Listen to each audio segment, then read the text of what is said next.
Well, let's get talking this Monday afternoon. Now, the Federal Inland Revenue Service has launched a new assessment regime to determine tax ranges. Look, before we get talking, before the files returns, the agency has been authorized to plug into big companies and databases to assess performance. The tech-driven on-site assessment involves the attachment of FIRS softwares to companies' databases. This allows FIRS to collect taxes from such institutions before tax filings.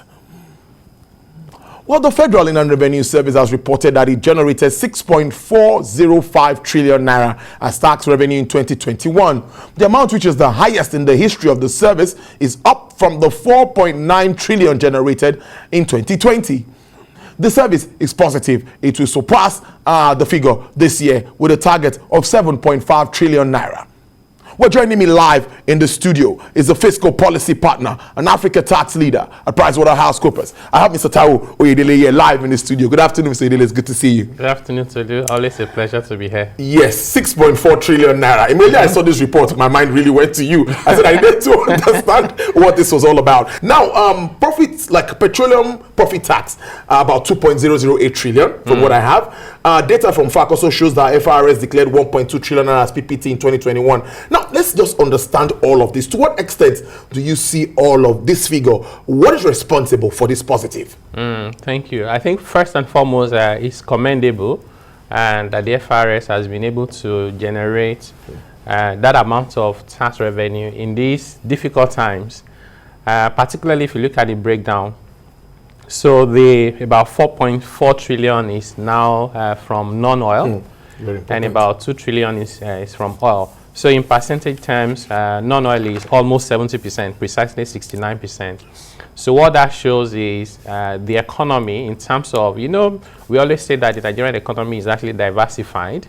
What is not diversified is sources of government revenue and the sources of foreign exchange receipts. So we seem to be seeing progress now in terms of the sources of government revenue. Which means if we sustain that, in a matter of time, it will not matter so much when the price of oil is up or down. We'll be able to run the economy. So this is good. The growth over last year, 4.9 trillion compared to 6.4, is almost 30%. So that growth is far higher than the GDP growth rate, which is just about 3%. It's higher than inflation rate. So even in real terms, that is progress. We also need to remember that the amount the FIRS collected in 2021, for example, the top 4 taxes account for about 97%. That's number 1 is VAT, number 2 is PPT, number 3 is CIT, and number 4 I would say is stamp duties, even though they put electronic money transfer separately, but they're part of stamp duties. So those 4 taxes account for about 97%. Now, one message about that, before I come back to the point I want to make, is that this is one of the reasons why I think that the authorities and the policymakers in Nigeria have to address multiplicity of taxes. If 4 taxes are giving us 97%, why do we have so many of them, creating more problems than solutions, right? And a lot of those things create leakages that go into private pockets. But coming back to the point I wanted to make about the progress that the FIRS has made, is the point that the amount they collected in 2021 for CIT was a basis period mostly for 2020, because for companies income tax, you file your returns 1 year later, right? We call it preceding year basis. So you would also remember that 2020 was the height of the pandemic, right? When the economic activities were low, everything was challenged, NSAS was there. And on top of that, in the 2019 Finance Act, which took effect in that 2020, government had given waivers to small businesses, So, but within all of that, for the FIRS to come up with this performance, I think it's truly commendable. I'll say is partly due to the use of technology, including the Tax Pro Max, but also collection efficiency, because I would also commend them that they have more engagement with professionals, with taxpayers. And even the Finance Act of 2021 that was enacted recently, they've had a series of engagements with taxpayers. And that is good. We didn't used to have a lot of that in the past. The more you engage, the more that you can connect with people, the more they understand, you understand them, the more they understand you, the less the issues you have. So Also bear in mind that during this pandemic, the ability to do tax audit physically was also significantly compromised. So overall, I'll commend the FIRS for a job well done. Yeah, I was going to the performance of tax administration and looking at the new automated tax administration system, which you mentioned, the Tax Pro Max. That was in June 2021, around that. Now, what other reforms do you see coming up, coming to bear to at least help to catalyze efficiency and, of course, improve revenue generation as we move on? Yeah, so I'm one of the people who think that Nigeria is still scratching the surface when it comes to tax revenue generation, even as of today. I do think that we can easily be talking about tax revenue in the region of 20 trillion, not something on that 10. So which means there's still a lot to do. And I'm not suggesting in any way that we should bring new taxes on board. In fact, I'm saying we should repeal many of them. And I'm not suggesting we should increase the rates. I'm saying even with the existing tax rates and the existing legislation, we can do a lot more. So some of the reforms that have helped the FIRS, in addition to the Tax Pro Max, is the use of intelligence. So they have the ability now to connect, with taxpayers directly. Many taxpayers are honest, but many taxpayers are not honest. So they play games, right? So if you're able to get the information from their system directly before they can even think of processing it and manipulating it, you see a significant leap. I think some of that came true as well. We've also seen an improvement around the speed of resolving tax disputes. And I'll give part of that commendation to also the Tax Appeal Tribunal, but also FIRS in their own way. So we've seen some improvement, FIRS reaching out to engage to say, what are the issues that we haven't resolved? What can we do to sort out those issues? I think that has also helped. So that the money can come out. So that's the whole thing. Yeah, so if you owe me 10 naira and we keep fighting for 15 years, by the time you pay the 10 naira, the value has so let's resolve and just pay and let's move on. And let's move on. So we have those. And also the fact that the FIRS had done a lot in providing clarification. So a lot of circulars. So when you have changes and you quickly issue clarification, even when taxpayers don't agree with you, they know your position. That makes compliance a lot easy.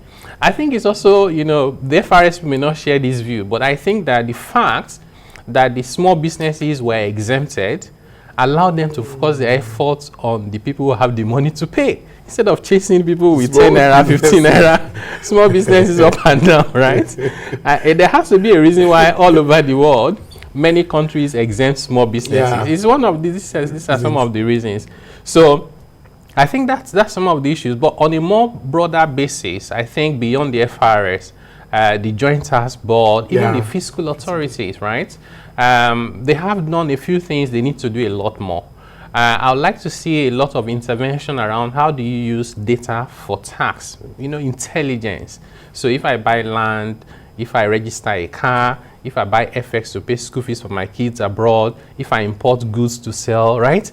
None of that is criminal. It's good, legitimate. But we want to collect your data so that we can tie it together and say, Tolu, you just bought a car.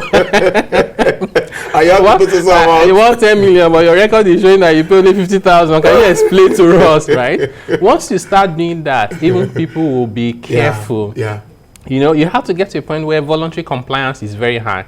One challenge we have with the tax system in Nigeria today is that the cost of collection is too high. When you have to chase people and beat them up, the cost of collection will be high, right? If people are complying voluntarily, your cost of collection is low. Therefore, the amount that is left for development is much more. Globally, the standard is around 1%. South Africa Revenue Service is the most developed in Africa. So their cost of collection is less than 1%. So in Nigeria, we have 7% from, like the commission when they do royalty to customs, all manner of percentages. So this is one area where we need to focus on over the next couple of years to bring efficiency into how we collect taxes. And more importantly, the politicians have to support the tax administrators because they only have the responsibility to collect. They have no responsibility for the spending. But if the spending is not in a way that people feel like it's for the benefit of taxpayers, collecting taxes becomes difficult. If you spend the money judiciously and you're accountable for it and you're transparent, collecting taxes become easier. Right, we've seen Lagos State, you know, the time of Fashola, for example, just telling people that, you know, this road, this bridge, the flowers, you know, the cleaning up of this place is taxpayers' money. Change everything. That's the way it is. I don't know of any country where people are excited to pay, but they reluctantly pay, knowing that it's for their benefit. But when you know that you pay, you not get benefits, it's a problem. And some of us is taken directly from our salaries, so we don't have a choice.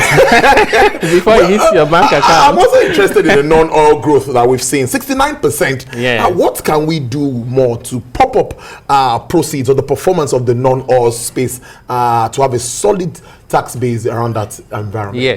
So the biggest thing, and I like this question you've asked. So I have a fundamental issue with the economic philosophy of Nigeria. Or maybe I should just say government, because it's not like they ask all of us about the philosophy. So our leaders in government, they have this mindset that a lot of Nigerians are poor, and that is true. But they think we should artificially keep everything low so that they can afford it. Let's subsidize petrol, let's subsidize electricity, let's subsidize FX. When you do that, you distort market operation and things can't work freely. And therefore, you keep those people perpetually poor, and then you artificially keep the things low and nothing works. So your electricity is very cheap, but you can't afford it and it's not available. So what we can do is to start shifting our focus to growth and to prosperity, right? When the economy is prosperous and companies make money. I saw a report recently that showed the top 10 most profitable companies in Nigeria, Dangote, MTN, and the rest of them. When you add up all their profits, it's less than 5% of the top 10 in South Africa. Just imagine that. So the more prosperity you create, the more taxes you can collect. So the only way to make non-oil revenue perform significantly, apart from using data for intelligence to capture people who are trying to evade, and those who are in the tax net but with one leg, right? The other thing is to allow prosperity, remove impediments to doing business. If I want to import things, it should not take 2 months. If I want to register something with government, they should not frustrate my life. I have my issue with, for example, government asking a lot of MDAs to start generating revenue. I saw in the news yesterday, was it yesterday or today, that they are being queried. We need to be careful. Yes, we need because otherwise, all these agencies will now start raising revenue and stop rendering services. So which means they become an impediment to doing business. So if we improve the business environment and we facilitate growth and allow prosperity, the money we are collecting now in tax revenue will be, you know, pocket money. I tend to worry when agencies are supposed to facilitate trade now become it's topical. It's really topical and something we need to look at. Almost finally, FRC and the states, we know what happened in 2021, the VAT thing. Are we likely to, what are you thinking? Lagos, Rivers, we still have all of these cases pending. What are you thinking around that? Any updates? Or how do you think this will affect all the plans for the year? Yeah, no, FRS managed to collect over 2 trillion in VAT. Despite that, I do think that would have affected collection to some extent because with uncertainty that we had for that period of time, there will be some taxpayers who would stop charging VAT. They'll say, well, I don't know who to pay to or stuff like that. I do think that even though that's supposed to be a constitutional matter, I think we can only find a political solution to it. We're still waiting for the Supreme Court to make a judgment. Maybe there will be a judgment this year. It's a pre-election year, so I know everybody is trying to not heat up the politics because it's already a difficult period when you're having pre-election. Yes, but whichever way it plays out, my appeal is for everybody, all the stakeholders, especially state governors and the federal government, to say, well, let's put the interests of the country first. When you put the interest of the country first, the second thing is, how can we ensure equity? So whether we collect the money centrally or you collect it separately, if you get what you're entitled to based on the activities from your territory, then I don't think anybody should be fighting because, by the way, FIRS still collects the bulk of VAT from international trade, right, as well as customs and international services. That's the big, as of 2020, was the biggest portion of VAT collection. So it's in the interest of everyone for us to come together and say, how can we address the inequity that we see? And then how can we improve the efficiency of collection? If states start collecting VAT, I can tell you we've just gone back to like 20 years ago. To take us another 20 years to get to where we are today. And I don't think that's in the interest of the country. Let's start in the best or worst case scenario of coronavirus, economic impact, and all of the projections and reprojections. Now, what reality do you see for the country as we move in 2022? Your thoughts? We have to make our own realities. If we allow things to just play out and we hope and we pray, then it won't be very significantly different from what we've seen in the past. Making our own reality is, if you look at the National Development Plan that government approved for 2021 to 2025, I'd like to see more specific fiscal policy and tax measures and interventions that government wants to carry out.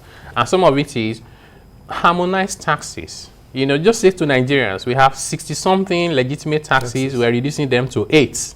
We are repealing 40-something taxes. Then harmonized tax agencies. I think the Finance Act 2021 has taken the first step to say, let's just recognize FIRS as the sole tax administrator for the federal government. We need to implement that, yes. So that way you cut out the inefficiency and the wastage and the leakages. Harmonize number of taxes, harmonize the number of agencies. And then let's try and reprise the burden of taxation. So what I mean by that is, I do think that as of today, there's a disproportionate burden of taxation on the lower end of the ladder. And that's not fair. We need to start adjusting those things. My view is that if you move the exemption for personal income tax from 30,000 today to 60,000, the money you lose is very small. You can adjust the rate a little bit at the top end. Maybe if anybody earns 24 million naira or more in a year, you can adjust their tax a little bit. That is how you need to, and then make sure that there's proper accountability. Then we'll begin to change our narrative as a country, because this country cannot have sustainable development if we cannot rely on the non-oil sector and revenue from the non-oil sector to fund development. We have relied for too long on oil, and it's so unstable, and every time the uncertainty happens, it creates panic and chaos for our economy. We need to let that be in the past and move forward in a very strong manner. I want to let you go now, but I'm just thinking that trust is also something that government needs to get the trust, to win the trust of the people, so that people can believe that, yes, when this money is come, they will be used for basic amenities. I think that is very, very important too. That is at the heart of everything, right? Because it's a social contract. We put the government there and we say, we'll give you our money so you use it to take care of us. In some of the studies we've carried out at the Nigeria Economic Summit Group, Nigerians just said they don't trust government. Yes. And that's why they're not paying taxes. So we have, and it's not something you can't decree it, you can't command it, you can't enact trust. You have to earn it, and it takes time. But we have to start that journey and make sure that it's consistent. Don't take one step forward and take two backward. And it has to be across levels of government, because taxpayers don't care whether it's local government that needs to fix their road or whether it's state. If the road is bad, they just don't see why they should pay taxes. So we need to work together. There should be both vertical coordination and horizontal coordination, federal government, other levels of government, National Assembly. Let everybody work together for Project Nigeria, so we can have a country we can be truly proud of. I must thank you so much. I've been speaking to fiscal policy partner and Africa tax leader at PricewaterhouseCoopers, Mr. Taiwo Oyedele. Thank you so much for spending your Monday afternoon with us. We really appreciate this. My pleasure, absolutely. All right then.